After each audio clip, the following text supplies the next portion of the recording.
O pastor evangélico André Valadão apareceu em um trecho de vídeo em que exalta seus fiéis para ir para cima da população LGBTQIA+, e diz também que, se pudesse, Deus mataria todos.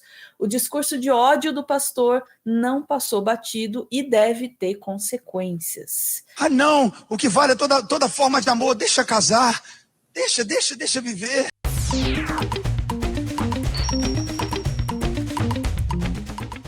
Aliás, vamos começar pelo trechinho? Coloquei na ordem errada aqui. Vamos infelizmente, ver o que ele falou. Já aviso aí que pode ser um conteúdo que vai dar ruim aí para algumas pessoas, tá? Então saibam que é um conteúdo violento e não aprovado. Mas vamos lá. Porta que se abriu para o casamento homossexual, homoafetivo, não é um mero casamento. Ai, mas eles se amam, Jorjão com Jorjão, Terezinha com Terezinha.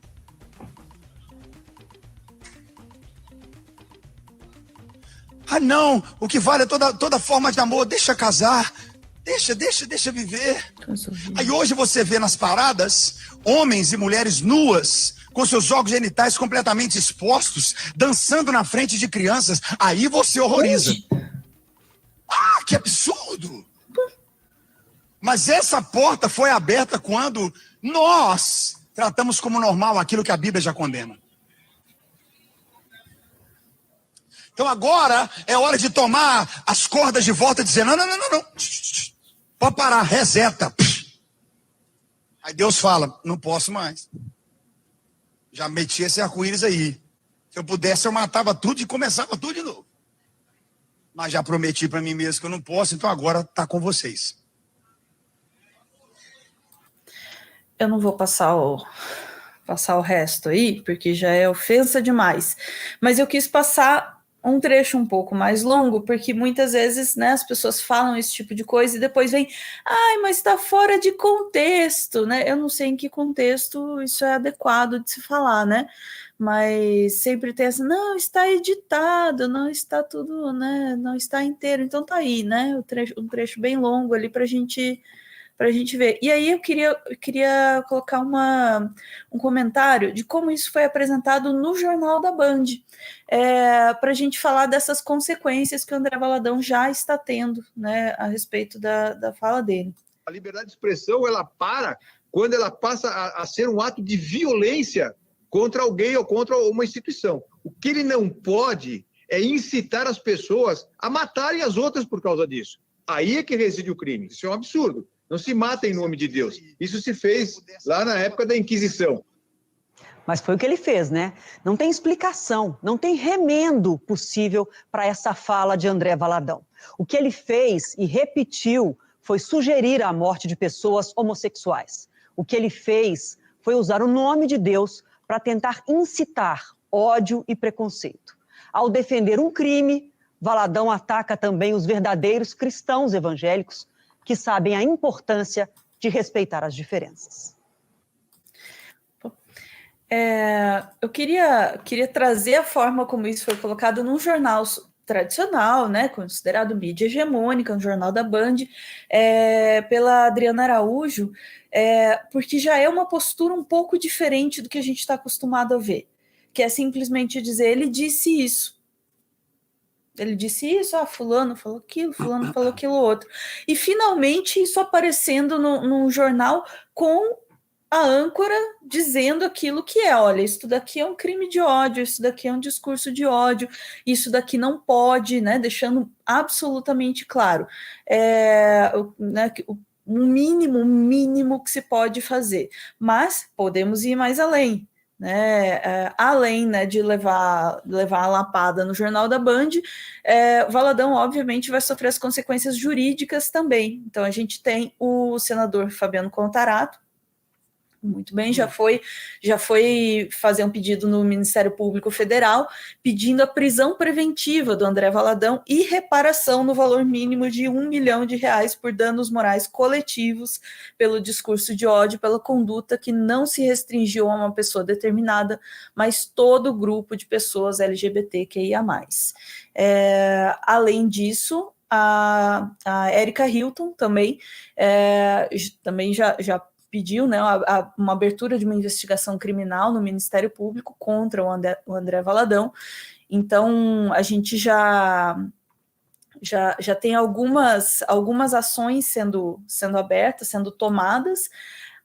Agora, quero ver se a justiça vai fazer alguma coisa. Vai dizer, ele, né, não era bem isso, né, foram só palavras. Eu realmente, assim, eu espero que existam consequências. Assim, a atitude do André Valadão, que é a atitude de muito brasileiro, brasileiro que vai para os Estados Unidos, né, ali para Califórnia, ali para Flórida, que é essa. Eles aproveitam que eles estão fora do Brasil e falam uns absurdos, né? E porque eles julgam ser difíceis de serem alcançados. Entretanto, no entanto, contudo, todavia, porém, esses camaradas não estão lá de graça, eles estão lá exatamente porque é o Brasil que banca eles, né? Eles são líderes de igrejas no Brasil, eles falam com brasileiros, né? E a verdade é que, infelizmente, dentro do movimento pentecostal, o movimento gospel, existe uma, como acontece em qualquer confraria, tá? Uma dificuldade em se criticar os de dentro. Então, quando o seu de dentro faz uma bobagem, as pessoas ficam tipo assim, melhor não falar, e vou além, Ana. Isso é literalmente ensinado dentro das igrejas. E eu falo aqui, para quem não sabe, eu venho de um contexto de igreja evangélica. E diferente de muita gente que passou por igreja evangélica, eu era crente pra cacete. Então, eu lia muito Bíblia, eu lia muito livro. Então, toda vez que eu vejo essas coisas aparecerem, que eu tento rebater, eu não tô rebatendo só de raiva, tá? Eu tô tentando rebater com os argumentos que quem é crente tem a obrigação de entender, se leu Bíblia, tá? Então, o que se diz dentro das igrejas é sempre assim, ó, algum pastor fez uma cagada enorme, então a gente não pode falar, porque a Bíblia condena apontar contra o ungido do Senhor, porque eles usam uma passagem em que Davi escolheu não matar o rei Saul, esse papo todo. Apesar de que o próprio Jesus, né, que é quem as pessoas deveriam seguir, porque ele fala que ninguém vai para o céu se não for por ele, ele diz assim, ó, ele apontou a hipocrisia dos mestres da época. Ele falava assim, ó, famoso versículo, vocês são como sepulcros caiados. Ou seja, por fora vocês parecem bem, mas por dentro vocês estão meio errado. Ele chega a falar que as pessoas são, esse tipo de pessoa é gente que não vai para o céu, mas também não deixa os outros ir, porque ele entra na frente e dificulta. Esse discurso do André, e é curioso, né, porque o André Valadão, ele ficou apegadíssimo com a pauta LGBT, né? Nos últimos tempos ele está apegadíssimo com isso, que coincidentemente é uma pauta que também aquele famoso candidato lá, o DeSantis, né, lá nos Estados Unidos, está apegadíssimo também. Então eles estão criando essa paranoia, né, esse pânico moral, como diz Val, né, o famoso remix, né, de que o mundo está sendo dominado por o movimento LGBT, que vai dominar as criancinhas. Só que é tal história, né? A gente nunca vê casos aí, na grande mídia, ou pelo menos em grande maioria, quem são as pessoas que são presas por, de fato, cometerem crimes contra crianças? Não são ninguém do movimento LGBT, tá? Então, esse discurso do André, quando ele fala que Deus, se pudesse, né, limpava tudo, quando Deus fez isso, quando Deus, na Bíblia, mandou o dilúvio, ele não fez especificamente por causa da pauta LGBT. Ele fez porque o homem como um todo era corrupto. Ó, inclusive, Ana, isso é uma pauta que toda vez que rolava na igreja eu virava o nariz. Assim, eu ficava de nariz torto. Pensava, não é possível que estão dizendo isso. A coisa mais comum é você ver pastor falando assim, ó, porque hoje o tempo está muito...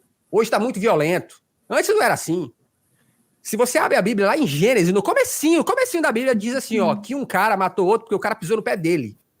Então, cara, o ser humano é violento historicamente. Não tem nada de novo sob o sol. Inclusive, de novo, Bíblia, estou citando aqui. Então, o que o André Valadão está fazendo o tempo todo, reiteradamente, é mentir, meus amigos. E se você é cristão, diz aí para nós, quem é o pai da mentira, segundo a Bíblia? Não é Deus, não, cara.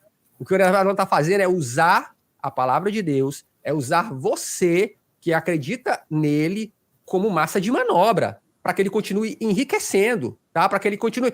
Vocês lembram? Eu não sei se você pegou esse lance, Ana. Surgiu na época que o Discovery fez um documentário sobre a igreja Hillsong.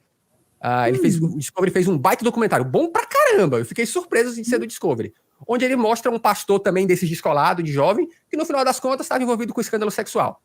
E um dos pontos desse documentário é sobre um cara que mora nos Estados Unidos, que ele criou um Instagram chamado Preachers and Sneakers, onde ele fotografava pastores famosos e suas roupas, que não era nada humilde. É pastor de Calvin Klein, tá? Ele pegou e ele sempre fotografava e mostrava, ó, esse aqui é o... Como é que é aquele meme famoso? Que ficou famoso na internet um tempo atrás, da galera jovem que usava roupa cara. Você lembra disso? Ai, quanto vale o... Isso aí. Quanto vale o outfit. O outfit, exatamente. Então, ele pega o outfit da galera pastor, que geralmente é caríssimo, e sabe quem é que tá nesse Instagram também? E é um dos poucos não tão antigos. Uma jaqueta do André Valadão. De 10 mil doletas. Então, cara, digo e repito, o que o André Valadão tá fazendo é papo. Olha, infelizmente, eu conheci pastores que antes eles eram só filhos de pastores, mas por infortúnios da vida precisaram assumir uma igreja. E eles eram jovens. E eu vi esses caras falarem assim, ó, infelizmente, eu preciso falar uma palavra que fale mais com o senhor mais velho, porque o jovem não dá dízimo. Eu preciso ganhar. Então, é só o capitalismo, cara. É só o capitalismo que entrou aí e dominou, e eles não vão fazer de tudo para não assumir isso. Eles vão dizer que é tudo e tal, mas é só isso. É só a tentativa de manter um estilo de vida, né? Que é bancado por isso. Porque o que todo capitalista, ou quem ama o capitalista, o que todos eles não admitem, mas o que eles têm mesmo medo, é de trabalhar. É verdade. Maravilhoso. Olha esse comentário aí, ó. O outfit de Jesus ninguém quer, né? Boa, André, boa. O outfit de Jesus ninguém quer. É isso, né? Um outfit bancado com o medo das pessoas. Exato. O pânico moral.